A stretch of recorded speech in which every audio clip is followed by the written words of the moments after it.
নমস্কার বন্ধুরা, বাড়ির পুরুষদের জন্য সবথেকে বড় খুশির খবর। হ্যাঁ বন্ধুরা, যদি আপনারা আজ পর্যন্ত সরকারি ঘর না পেয়ে থাকেন আর অথচ আপনাদের লিস্টে এখনো নাম ওঠেনি বা লিস্টে নাম উঠেছে কিন্তু তবু আপনারা এখনো পর্যন্ত সরকারি ঘর পাননি, তাহলে কিন্তু বন্ধুরা আপনাদের জন্য রয়েছে একটা খুশির খবর। হ্যাঁ বন্ধুরা, বাংলা আবাস যোজনার যে দ্বিতীয় লিস্টে সেই নিয়ে বিরাট বড় খুশির খবর। হ্যাঁ বন্ধুরা, আপনারা সবাই জানেন যে ইতিমধ্যেই বাংলা আবাস যোজনার প্রথম ধাপ সেই ধাপের লিস্টে বেরিয়ে গিয়েছে এবং প্রথম কিস্তিতে 60,000 টাকা সেটা প্রত্যেকের ব্যাংক অ্যাকাউন্টে ঢোকা শুরু করে দিয়েছে। তবে এবার শুরু হয়েছে বাংলা আবাস যোজনার দ্বিতীয় লিস্ট, সেই লিস্ট বের করার কাজ। অতএব প্রত্যেকটি পঞ্চায়েতে পৌঁছে শুরু হয়েছে সার্ভের কাজ। একটি মোবাইল অ্যাপ্লিকেশনের মাধ্যমে প্রত্যেকটি পঞ্চায়েতে শুরু হয়েছে সার্ভে করার কাজ। এই সার্ভে কমপ্লিট হলেই কিন্তু বাংলা আবাস যোজনার যে দ্বিতীয় ধাপ সেই ধাপের লিস্ট কিন্তু বেরিয়ে যাবে। তবে যদি আপনারা বাড়ি না পেয়ে থাকেন তাহলে অবশ্যই কিন্তু এই সার্ভেতে আপনার নাম নথিভুক্ত অবশ্যই করবেন, না হলে কিন্তু আপনারা পরের ধাপে সরকারি ঘরের টাকা পাবেন না। তো বন্ধুরা, কিভাবে আপনাদের নাম নথিভুক্ত করবেন তা কিন্তু অবশ্যই আজকের ভিডিওতে আমি আপনাদের জানিয়ে দেবো। তো আজকের এই ভিডিওতে আমি আপনাদের সেটাই দেখিয়ে দিব যে কিভাবে আপনারা এই অ্যাপ্লিকেশনের নাম নথিভুক্ত করবেন এবং সরাসরি আপনার বাংলা আবাস যোজনার বাড়ি পেয়ে যাবেন এবং প্রথম কিস্তির 60,000 টাকা সরাসরি আপনার ব্যাংক অ্যাকাউন্টে কিভাবে ঢুকে যাবে। তো তাই বন্ধুরা, আমি আপনাদের অনুরোধ করছি অবশ্যই কিন্তু আজকের ভিডিওটি সম্পূর্ণ দেখলেই আপনাদের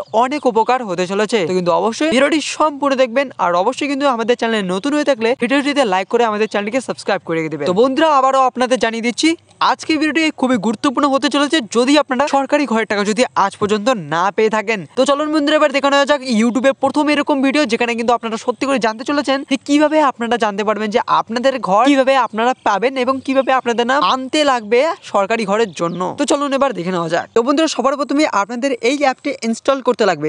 দেখুন অ্যাপটির নাম কি, ভিপিআরপি। তো বন্ধুরা, এই হচ্ছে অ্যাপ। এই অ্যাপের মধ্যে কিন্তু আপনাদের সার্ভে করতে লাগবে। আপনাদের এখানে ঠিকঠাক ভাবে সার্ভে করলেই কিন্তু আপনারা সরাসরি ঘর পাওয়ার জন্য যোগ্য হয়ে যেতে পারে। তো বন্ধুরা, চলুন এবার আপনাদের দেখাচ্ছি আসলে এই অ্যাপটা কি আর এটা কিভাবে কাজ করে। তো বন্ধুরা, এখানে দেখুন অনেক কিন্তু এখানে নাম রয়েছে। আপনার লিস্ট বাই লিস্ট দেখতেই পাচ্ছেন, এখানে কিন্তু অনেক নাম রয়েছে। এখানকার মধ্যে কিন্তু সবাই কিন্তু ঘর পেতে চলেছে। তবে এবার তারা কিভাবে ঘর পাচ্ছে আর তাদের নামে এখানে কিভাবে আসছে। তো বন্ধুরা, চলুন এবার আমি আপনাদের একটা জানিয়ে দিচ্ছি। তো বন্ধুরা, এই যে নামগুলো দেখছেন না, এগুলোর মধ্যে সবগুলো রয়েছে এক একটা করে গোষ্ঠী। এই গোষ্ঠীর মধ্যে আপনারা যে কোনো একটাতে ক্লিক করুন। তো চলুন বন্ধুরা, আমি আপনাদের একটা ক্লিক করে দেখিয়ে দিচ্ছি। তো বন্ধুরা, ধরুন আমি এখানে একটা ক্লিক করলাম।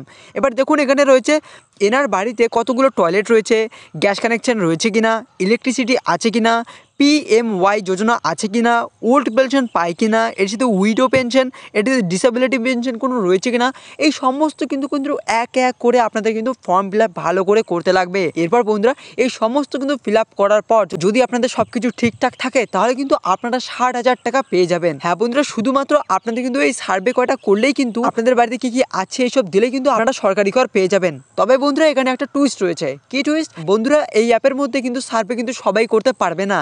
হ্যাঁ, সাধারণত আপনারা কিন্তু এই প্রকল্পে এই অ্যাপটার মধ্যে কিন্তু আমরা সার্ভে করতে পারবো না। তাহলে সার্ভে করতে পারবে কারা? হ্যাঁ বন্ধুরা, সার্ভে করতে পারবে পঞ্চায়েত সমিতির যারা ভিআরপি রয়েছে বা ICTR রয়েছে, তারা কিন্তু এই সার্ভেটা করে আর তারাই কিন্তু সঠিকভাবে সার্ভে করলে আপনারা সরকারি ঘরের প্রথম 60,000 টাকার কিস্তিটা পেয়ে যাবেন।